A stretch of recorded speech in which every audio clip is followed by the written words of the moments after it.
Hello, good day to one and all. This is Miss A. Krishna Sundar, Assistant Professor, Department of English, KAHM Unity Women's College, Manjeri.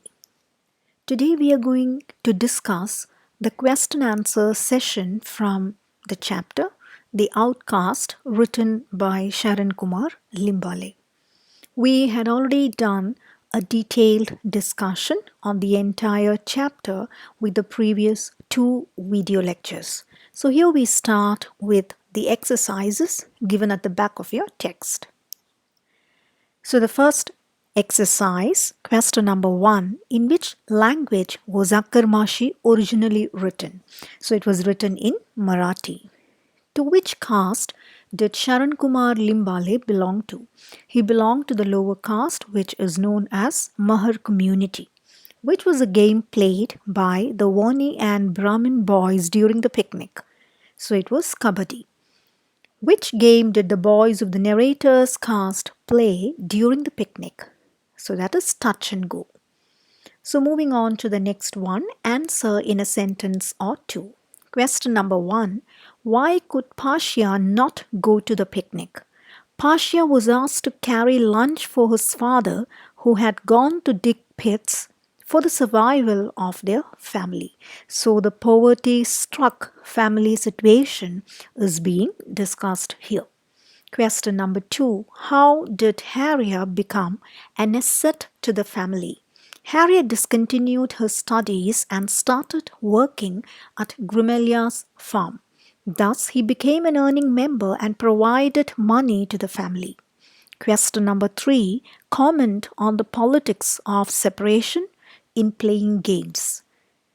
The upper caste children, boys who belonged to Wani and Brahmin group, played Kabaddi. The lower caste children were not included as they would pollute the higher caste boys with the touch as they were untouchables. Thus, there was a kind of stratification even in the games that the children played. Question number 4. What comments are given in the extract about the narrator's hunger? His mother said there is a gizzard in his stomach. He was always craving with hunger and could never eat in a satisfying way. He describes his own stomach as a way to the graveyard which swallowed the dead. He always felt half fed. Question number 5. What made Grumelia's farm quiver in the narrator's stomach? The narrator had eaten the leftover food given by the upper caste children during the picnic. He ate it with his friends from Grumelia's farm and narrated the whole story to his mother. His mother asked why he did not bring her a portion of that food, and the guilt feeling within his mind made him disappointed. Question number 6. We sat like owls watching them. What were they watching? They watched how the higher caste boys and girls sat together under a tree along with the teachers, chatting to each other. Question number 7. What did the teacher ask the students to do the day after the picnic? The teacher asked them to write an essay on the picnic.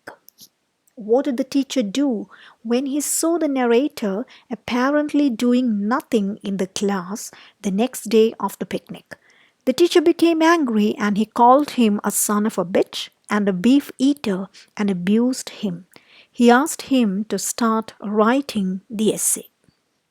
So here we move to the next set of questions, paragraph questions. So as usual, I am not giving you a detailed description on this because we had already discussed all the paragraphs from the text, and we had also gone through a detailed kind of explanation with these paragraphs. So it would be a monotonous and repetitive strategy if I go back to the same explanation mode. So I would be just giving you the bullet points, which means you can expand each of these bullet points so that you will get a specific paragraph as the answer. So comment on the politics of food in The Outcast. The extract, The Outcast, is all about the politics of differences. So, in a nutshell, the entire chapter is about the terrible fate of the oppressed people. So, here definitely you can talk about the caste system prevailing in India and how this caste system discriminated one human being from another. And then you can come to the chapter where you can start narrating the story of this little boy. And it begins with a picnic from the school. So, right from the starting point, we realize that there is a kind of discrimination because the lower caste children are not aware of this picnic happening in the school. And again, once when they move into the real picnic, we see that different children from different castes are playing different games. Again, when it comes to food, they are not sitting together and eating. The higher caste children are sitting together under one tree along with the teachers, while the lower caste children are sitting separately under a different tree. Even the food that they bought were totally different from one another. It was very spicy, very tasty, fried kind of food that the higher caste children had, whereas it was totally tattered and drab kind of food that the lower caste children had. They did not have enough ghee or oil, and their food was really dry.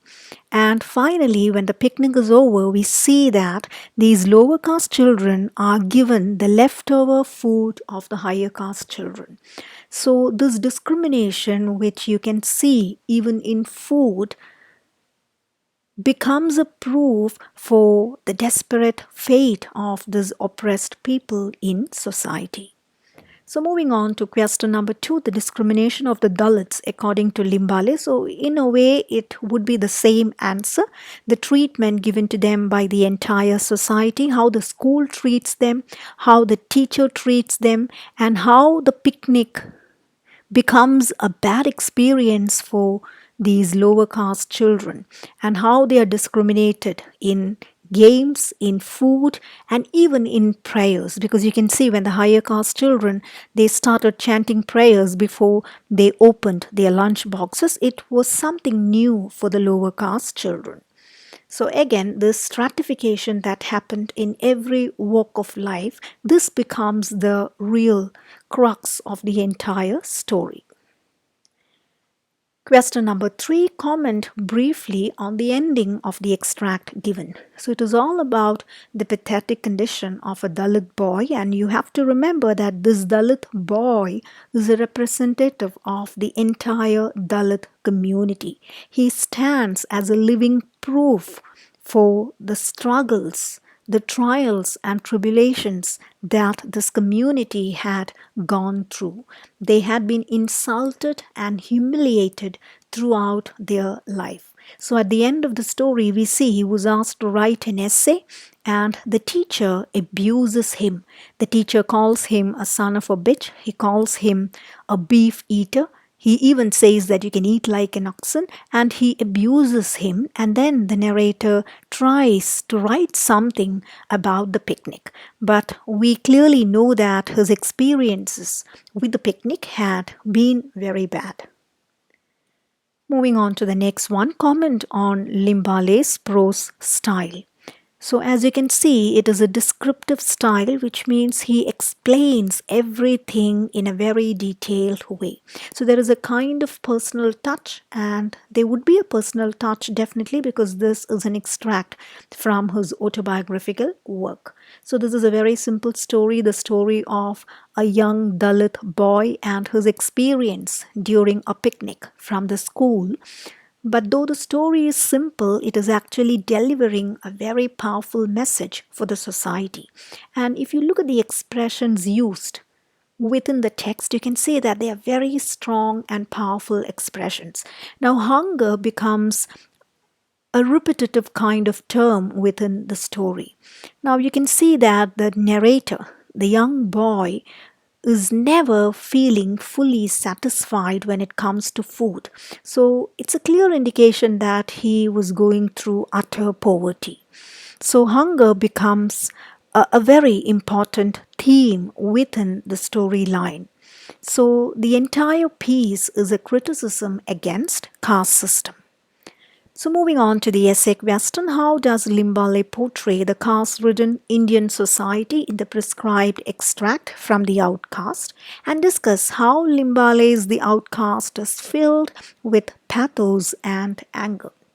So if you combine all these answers together, definitely you would get the essay, the answer for this question. So I'm not going into the repetitive points again. So you have to start with the Dalit boy who stands as a representative for the entire society. You can narrate the story that is happening at the picnic and how they have been discriminated in each of these sections or in each of these events happening during the picnic.